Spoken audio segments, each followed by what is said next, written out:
இன்றைக்கி நாம் political party system பற்றி பார்ப்போம். பொலிட்டிக்கல் பார்ட்டி அப்படிங்கிறது நமக்கு எல்லாத்துக்குமே தெரியும், அரசியல் கட்சி. அதாவது அது ஒரு வாலண்டரி அசோசியேஷன், வாலண்டியராக குரூப் ஆஃப் பீப்புள், அதாவது same ideology and same mentality இருக்க குரூப் ஆஃப் பீப்புள் ஒட்டுக்கா சேர்ந்து ஆரம்பிக்கிறது தான் பொலிட்டிக்கல் பார்ட்டி. ஒன்ஸ் அவங்க எலெக்ஷன், அதாவது பீப்புள் சப்போர்ட்டை வின் பண்ணாங்க அப்படின்னா அவங்களோட ஐடியாலஜியை லைவாக இம்ப்ளிமெண்ட் பண்ணுவாங்க. பொலிட்டிக்கல் பார்ட்டியில் பார்த்திங்கன்னா 3 பேசிக் காம்பனன்ட்ஸ் இருக்கும். ஃபர்ஸ்ட் அந்த பார்ட்டியோட லீடர், அந்த கட்சியோட ஒருங்கிணைப்பாளரோ இல்லை அந்த கட்சியோட தலைவர்.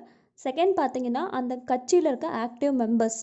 அண்ட் தேர்ட் அந்த கட்சியை ஃபாலோ பண்ணக்கூடிய ஃபாலோவர்ஸ். ஸோ இந்த 3 தான் பேசிக் காம்பனன்ட்ஸ் ஆஃப் பொலிட்டிக்கல் பார்ட்டி. அந்த பொலிட்டிக்கல் பார்ட்டியோட இம்பார்ட்டன்ஸ் என்ன அப்படின்னு பார்த்திங்கன்னா, ஒரு அரசாங்கத்தில் பொலிட்டிக்கல் பார்ட்டிங்கிறது ஃபார்முலாக கவர்மெண்ட் அரேஞ்ச் பண்ணுற சிஸ்டம் கிடையாது. பட் இது ரொம்ப ரொம்ப எசென்ஷியலான சிஸ்டம். ஒரு கவர்மெண்ட்டை ஃபார்ம் பண்ணோம் அப்படின்னா கண்டிப்பாக அந்த இடத்துல ஒரு பொலிட்டிக்கல் பார்ட்டி இருக்கணும். And political party acts as an intermediate between policy makers and citizen. Policy makers யாருன்னு பார்த்தீங்கன்னா கவர்மெண்ட் அண்ட் சிட்டிசன். ஒரு சிம்பிளாக சொல்லணும் அப்படின்னு பார்த்தீங்கன்னா, ஒரு கட்சி, அந்த கட்சியை நமக்கு எப்போ ரெகக்னைஸ்ட் பார்ட்டி, எப்போ நம்ம யார் வேணால் ஒரு சிட்டிசனாக இருக்கீங்க, யார் வேணால் என்ன கட்சி வேணால் ஆரம்பிக்கலாம். அந்த எலெக்ஷன் கமிஷன் அந்த பார்ட்டியை ரெகக்னைஸ் பண்ணுறது அப்படின்னு எப்போ பார்த்தீங்கன்னா, ஒரு பொலிட்டிக்கல் பார்ட்டி 5 வருஷமாக அரசியல் களத்தில் இருக்கணும். அதே மாதிரி ஒவ்வொரு எலெக்ஷனில் அவங்க பார்ட்டிசிபேட் பண்ணும்போது மொத்த ஓட்டில் 6% ஓட்டு அவங்க வின் பண்ணியிருந்தால் மட்டும்தான் அவங்க ஒரு ரெகக்னைஸ்டு பார்ட்டியாக இந்தியன் எலெக்ஷன் கமிஷனால் தேர்ந்தெடுக்கப்படுவாங்க. அன்ரெகக்னைஸ்ட் பார்ட்டிஸும் நிறையா இருக்குது. ஒரு பார்ட்டியை நம்ம ரெகக்னைஸ் பண்ணணும்னா இதுதான் பேசிக் குவாலிஃபிகேஷன்ஸ். ஸோ ஒரு பொலிட்டிக்கல் பார்ட்டியோட கேரக்டரிஸ்டிக்ஸ் அப்படின்னு சொல்லி பார்த்தீங்கன்னா, ஒரு குரூப் ஆஃப் பர்சன்ஸ்க்கு common goal and common values இருக்கணும். ஒரு கட்சி அப்படின்னு எடுத்துக்கிட்டிங்கன்னா அந்த கட்சிக்கு ஒரு கொள்கைங்கிறது கண்டிப்பாக இருக்கணும். அந்த கொள்கை அந்த கட்சியை ஃபாலோ பண்ணுற எல்லாத்தாலையும் ஏற்றுக்கொள்ளக்கூடியதாக இருக்கணும். அதே மாதிரி அந்த கட்சிக்குன்னு ஒரு ஓன் ஐடியாலஜி இருக்கணும், ஒரு ப்ரோக்ராம்ஸ் இருக்கணும். ஸோ ஐடியாலஜி அப்படின்னு பார்த்தீங்கன்னா, ஒரு சில கட்சிகள் பார்த்திங்கன்னா மதசார்பற்ற கட்சிகள், மதம் சார்ந்த கட்சிகள், இந்த மாதிரி நிறையா இருக்குது. அந்த கட்சிக்குன்னு ஒரு ஓன் ஐடியாலஜிஸ் இருக்கணும்.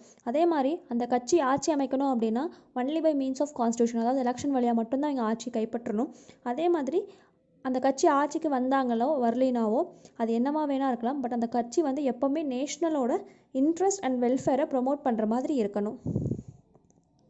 ஃபங்க்ஷன்ஸ் ஆஃப் பொலிட்டிக்கல் பார்ட்டிஸ் அப்படின்னு பார்த்தீங்கன்னா, ஒரு கட்சி ஆட்சி அமைக்கிறாங்களோ இல்லையோ அது செகண்டரி. ஆனால் எப்போவுமே ஒரு அரசாங்கம் தப்பு பண்ணும்போது அவங்களுக்கான லாயல் அப்போசிஷன் கொடுக்கணும். எப்போவுமே ஒரு ஸ்டேபிளான கட்சியாக இருக்கணும். அண்ட் ஒன்ஸ் அவங்க வின் பண்ணுறாங்க அப்படின்னா select and nominate individuals to the elected office. Elected ஆஃபீஸ்க்கு அவங்க எந்தெந்த கட்சிக்கு எந்தெந்த பொறுப்பாளர்கள் இருக்கணும் அப்படிங்கிறத அவங்க நியமிக்கணும். And organise campaign and manifesto. அதாவது மேனிஃபெஸ்டோனா ஒன்றும் இல்லைங்க, நம்ம சொல்லுவோம் தேர்தல் வாக்குறுதின்னு சொல்லிட்டு, அதான் மேனிஃபெஸ்டோன்னு சொல்லுவாங்க. Coordinate to the society, govern the country by winning the election. Win பண்ணிட்டாங்க அப்படின்னா நேர்மையாக அந்த நாட்டை ஆட்சி பண்ணணும் அப்படிங்கிறதான் functions of political parties. Next பார்த்தீங்கன்னா types of political party system. So all over the வேர்ல்டில் டெமோக்ரஸி அப்படின்னு எடுத்துக்கிட்டிங்கனாவே கண்டிப்பாக அந்த இடத்துல பொலிட்டிக்கல் பார்ட்டி அப்படிங்கிறது கண்டிப்பாக இருக்கணும். Political party is essential form of democracy. So types of party system பார்த்தீங்கன்னா, சிங்கிள் பார்ட்டி, கம்யூனிஸ்ட் கண்ட்ரிஸ் இருக்கும், சைனா, கொரியா, இதெல்லாமே பார்த்தீங்கன்னா கம்யூனிஸ்ட் கண்ட்ரி. அதாவது அந்த ஒரு பார்ட்டி சிஸ்டம் மட்டும்தான் இருக்கும். அந்த பார்ட்டி சிஸ்டத்தில் யார் முன்னாடி நின்று தேர்ந்தெடுக்கிறாங்களோ அவங்க தான் அந்த கண்ட்ரியோட ஆளுமையாக இருப்பாங்க. செகண்ட் பார்த்திங்கன்னா bi party system. So ruling party and opposition பார்ட்டின்னு 2 பார்ட்டி இருக்கும். இது 2 மட்டும்தான் இருக்கும். So either ruling party win பண்ணும், இல்லை அப்போசிஷன் பார்ட்டி வின் பண்ணும். ஸோ யூகேல பார்த்தீங்கன்னா labour party and conservative party. யூஎஸ்ஏல பார்த்தீங்கன்னா ரிபப்ளிக் பார்ட்டி அண்ட் டெமோக்ராட்டிக் பார்ட்டின்னு இருக்கும். இது ஒன்று அப்போசிஷன் பார்ட்டியாக இருக்கும், ஒன்று ரூலிங் பார்ட்டியாக இருக்கும். And multi party system, more then 2 parties இருக்கிறது எல்லாமே மல்டி பார்ட்டி சிஸ்டம் தான். இந்தியா, ஸ்வீடன், ஃப்ரான்ஸ், நார்வே, இதில் எல்லாமே மல்டி பார்ட்டி சிஸ்டம் தான்.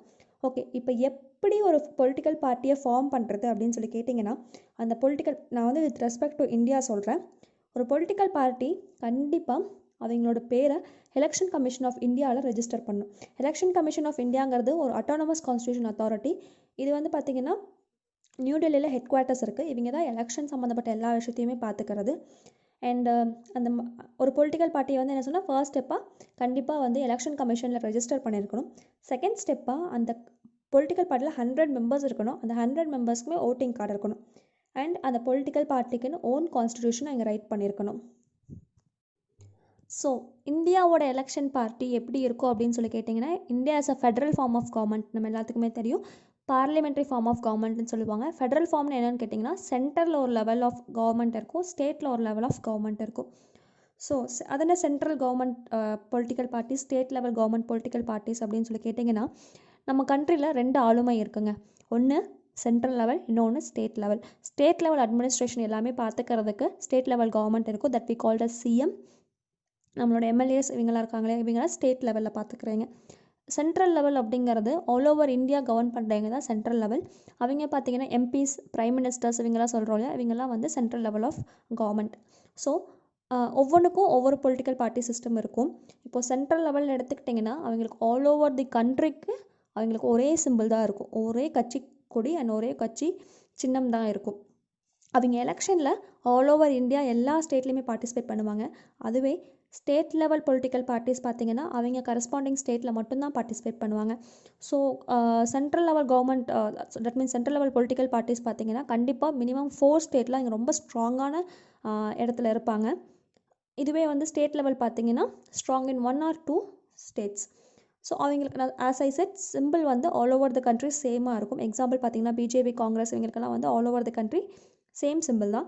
அதே மாதிரி சிம்பிள் இன் பர்டிகுலர், அதாவது ஸ்டேட் லெவலுக்கு அந்தந்த ஸ்டேட்டில் வந்து சேம் பர்டிகுலர் சிம்பிள் இருக்கும்.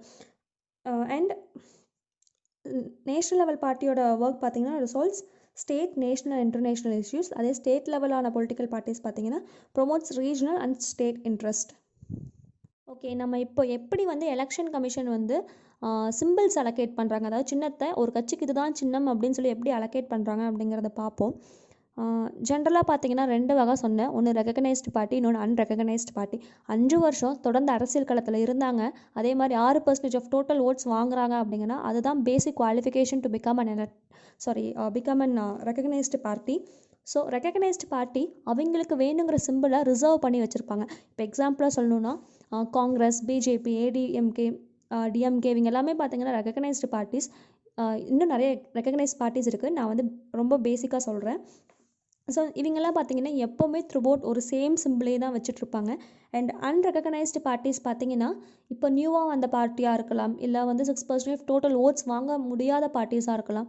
அவங்களுக்கெல்லாம் பார்த்தீங்கன்னா ஒரு ஃப்ரீ போல் பேனல் வச்சுருப்பாங்க. அங்கே இருக்கக்கூடிய சிம்பிள்ஸை அவங்க வருஷம் வருஷம் ஒவ்வொரு சிம்பிள் செலக்ட் பண்ணியிருப்பாங்க. அவங்க கேட்குற சிம்பிள் கிடைக்காது, இருக்கிற சிம்பிளை எடுத்துக்குவாங்க. நான் ஆல்ரெடி சொல்லியிருந்தேன், நேஷ்னல் லெவல் பார்ட்டிஸ்க்கு throughout the nation same simple தான் இருக்கும். அதுவே ஸ்டேட் லெவல் பார்ட்டிஸ்க்கு அந்த ஸ்டேட்குள்ளே மட்டும்தான் சேம் சிம்பிள் இருக்கும். இப்போ எக்ஸாம்பிளாக பார்த்தீங்கன்னா சிவசேனா, மகாராஷ்டிராவில் இருக்க சிவசேனாக்கும் முக்தி மோக்ஷா, அதாவது ஜார்க்கண்டில் இருக்க முக்தி மோக்ஷாக்கும் சேம் சிம்பிள் தாங்க. ஏன்னா இதெல்லாம் ஸ்டேட் லெவல் பார்ட்டிஸ், 2 பேருமே பவ் அண்ட் ஆரோ தான் யூஸ் பண்ணுறாங்க. ஆனால் டிஃப்ரெண்ட் ஸ்டேட்ஸில் யூஸ் பண்ணுறாங்க. அவங்க எங்கள் ஸ்டேட்டில் எலெக்ஷனில் கான்டெஸ்ட் பண்ணுவாங்க. ஸோ எப்போவுமே ஒரு அனிமலை எப்போவுமே சிம்பிளாக கொடுக்க மாட்டாங்க. எக்ஸப்ஷன்ஸ் இருக்குது, லயன் அண்ட் எலஃபண்ட் எப்போவுமே கொடுப்பாங்க. பட் அதர் அனிமல்ஸை சிம்பிள்ஸாக எப்போவுமே கொடுக்க மாட்டாங்க. நம்ம இவ்வளோ நேரம் சொல்லிகிட்டு இருந்தோம் ரெகக்னைஸ்டு பார்ட்டி அண்ட் அன்ரெகக்னைஸ்டு பார்ட்டின்னு சொல்லிட்டு. ரெகக்னைஸ்டு பார்ட்டி ஆனால் என்னென்ன க்ரைட்டீரியாஸ் அப்படிங்கிறது இப்போ பார்ப்போம். As we know, India is a federal form of government. So we have 2 types of government. One is state government, another one is central government. So state level political parties இருக்கும் and central level, அதாவது so India is a federal form of government, அதாவது parliamentary form of கவர்மெண்ட்டுன்னு சொல்லுவோம். Central government and state கவர்மெண்ட்டுன்னு 2 வகையாக இருக்குது. அதே மாதிரி பொலிட்டிக்கல் சிஸ்டம், அதாவது பொலிட்டிக்கல் பார்ட்டிஸ்லேயும் national level parties and regional level பார்ட்டிஸ்ன்னு சொல்லி 2 வகை இருக்குது. அண்ட் நேஷ்னல் லெவல் பார்ட்டியை தேசிய கட்சிகள்னு சொல்லி சொல்லுவாங்க. இதே ரீஜனல் லெவல் பார்ட்டிஸை பிராந்திய இல்லை மாநில கட்சிகள் அப்படிம்பாங்க. எந்த கட்சியும் சாரா வேட்பாளர்களை இண்டிபெண்டன்ட் கேண்டிடேட்ஸ்னு சொல்லி சொல்லுவாங்க. ஒரு பார்ட்டியை ரெகக்னைஸ்டு பார்ட்டியாக மாற்றணும், அதாவது நேஷ்னல் பார்ட்டியை ரெகக்னைஸ்டு பார்ட்டியாக மாற்றணும் அப்படின்னா அதுக்கான க்ரைட்டீரியா என்னென்ன அப்படிங்கிறத பார்ப்போம். National party should won 6% of valid votes in Lok Sabha election. அதாவது மக்களவை தேர்தல், லோக்சபா எலெக்ஷன்னா மக்களவை தேர்தல், இது ஆல் ஓவர் த கண்ட்ரி நடக்குது இல்லையா, அதுதான் வந்து லோக்சபா எலெக்ஷன். அந்த லோக்சபா எலெக்ஷனில் டோட்டல் ஆஃப் வேலிட் ஓட்ஸில் 6% அவங்க செக்யூர் பண்ணியிருக்கணும். அப்படி இல்லை அப்படின்னா மாநிலங்களுக்காக நடக்கும் அசம்பிளி எலெக்ஷன், அதாவது சட்டமன்ற தேர்தலில் 6% of total votes from any 4 states அவங்க வாங்கியிருக்கணும். And second criteria is they should win at least 4 seats in Lok Sabha election from any states மினிமமாக 4% ஆஃப் மினிமம் 4 சீட்ஸாக அவங்க வந்து வின் பண்ணியிருக்கணும். அது எந்த ஸ்டேட்டில் இருந்தாலும் சரி, மினிமம் 4 சீட்டை அவங்க வின் பண்ணியிருக்கணும். Third criteria is they should win 2% of seats in Lok Sabha from 3 states in latest election. அதாவது மொத்தமாக இருக்க தொகுதிகளில் 2% ஆஃப் தொகுதிகளில் அவங்க வின் பண்ணியிருக்கணும் ஃப்ரம் எனி 3 ஸ்டேட்ஸ்.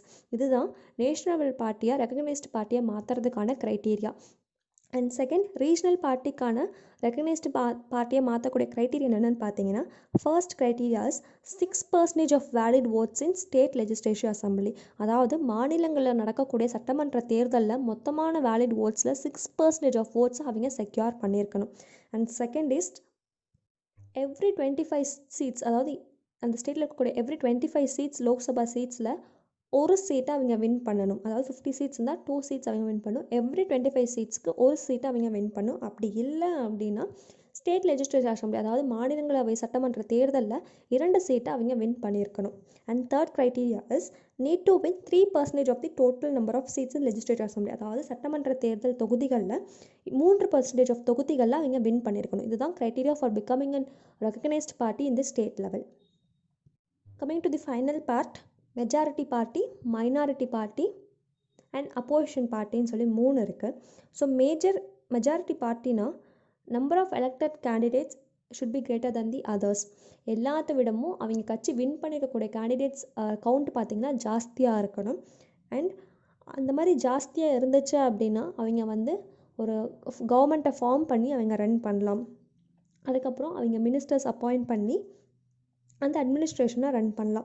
ஸோ அவங்க தான் majority party. Total number of சீட்ஸில் மேக்ஸிமம் சீட்ஸ் வந்து அவங்க வின் பண்ணியிருக்கணும். செகண்ட் பார்த்தீங்கன்னா minority party, those are win less number of seats is called as minority party. And opposition party ரொம்ப கம்மியாகவும் இல்லாமல் அண்ட் மெஜாரிட்டி பார்ட்டி அளவுக்கு இல்லாமல் next to the majority party number of seats அவங்க வின் பண்ணியிருந்தாங்க அப்படின்னா they are called as an opposition party. So அவங்க என்ன பண்ணுவாங்கன்னா, எந்த ஒரு பில் பாஸ் பண்ணாலும் அப்படியுமே அவங்க எக்ஸாமைன் பண்ணுவாங்க, அது கரெக்டாக இருக்கா தப்பாக இருக்கா அப்படிங்கிறத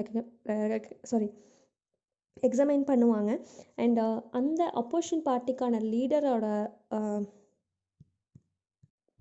leader is equal to rank of cabinet minister. அதாவது அந்த மெஜாரிட்டி பார்ட்டியில் இருக்கக்கூடிய மினிஸ்டருக்கு என்ன ரைட்ஸோ சேம் ரைட்ஸ் அப்போசிஷன் பார்ட்டிக்கான லீடருக்கும் இருக்குது. ஸோ சில டைம் பார்த்தீங்கன்னா மெஜாரிட்டி பார்ட்டியாகவும் இருக்க மாட்டாங்க, அவங்க மைனாரிட்டி பார்ட்டியாகவும் இருக்க மாட்டாங்க. அந்த எலெக்ஷனில் அந்த கவர்மெண்ட் ஃபார்ம் பண்ணுறதுக்கான நம்பர் ஆஃப் சீட்ஸ் அளவுக்கு அந்த கட்சி வின் பண்ணியிருக்க மாட்டாங்க. அப்படி அந்த மாதிரி சமயத்தில் என்ன பண்ணுவாங்க அப்படின்னு பார்த்தீங்கன்னா, கூட்டணி கட்சிகள் அமைப்பாங்க. அதாவது தான் பேர் தான் கோயலேஷன் கவர்மெண்ட், அதாவது join together to form a government. இவ்வளோதாங்க பொலிட்டிக்கல் பார்ட்டி சிஸ்டம். ஒரு குயிக்காக ரீகேப் கொடுக்குறேன். பொலிட்டிக்கல் பார்ட்டிஸ்னால் என்ன, அதோட பேசிக் காம்பனன்ட்ஸ் என்னென்ன, அந்த பொலிட்டிக்கல் பார்ட்டி சிஸ்டத்தோட ஃபங்க்ஷன்ஸ் என்னென்ன, அவங்களோட கேரக்டரிஸ்டிக்ஸ் என்னென்ன, வேர்ல்டில் என்னென்ன மாதிரியான பொலிட்டிக்கல் பார்ட்டி சிஸ்டம் இருக்குது, இந்தியாவில் ஒரு பொலிட்டிக்கல் பார்ட்டி சிஸ்டமை ஃபார்ம் பண்ணணுன்னா என்ன பண்ணணும், ரெக்கக்னைஸ்டு பார்ட்டினா என்ன, அன்ரெக்கக்னைஸ்டு பார்ட்டினா என்ன, ஒரு criteria for becoming a recognised party for national level party system and state level party system என்னென்னா பார்த்தோம். ஒரு ரெக்கக்னைஸ்ட் பார்ட்டிக்கு எப்படி சிம்பிள் அலோகேட் பண்ணுவாங்க, அன்ரெக்கக்னைஸ்டு பார்ட்டிக்கு எப்படி சிம்பிள் அலோகேட் பண்ணுவாங்க அப்படிங்கிறத பார்த்தோம். And majority, minority and opposition party பற்றி பார்த்தோம்.